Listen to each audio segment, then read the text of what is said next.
নমস্কার বন্ধুরা, এটা আমাদের ছাদ। এই ছাদ দিয়ে মাঠের ভিউ দেখা যাচ্ছে। দেখো সেই দূরে সেই মাঠটা, সেই মাঠ দূরে ওপাশ দিয়ে ওই যে অনেকের ঘর বাড়ি আছে ওপাশে।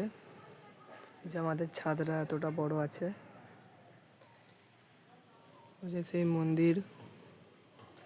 আকাশ এখন মেঘ নেই, প্রচুর তাপ সূর্যর। দেখো আমার ড্রাগন ফল গাছ লাগিয়েছিলাম ছাদে।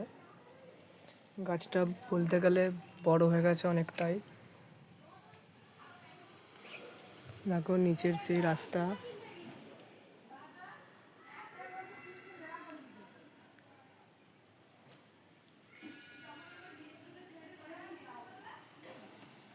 চলো তোমাদেরকে এখন আমাদের খামার দিয়ে ঘুরিয়ে আনি। এই যে সেই মন্দিরটা, এটা আমাদের মা কালী। সবাই একটু দর্শন করে নাও। তো ভিডিওটি কেমন লেগেছে, ভিডিওটি ভালো লেগে থাকে একটা লাইক সাবস্ক্রাইব করে যেও।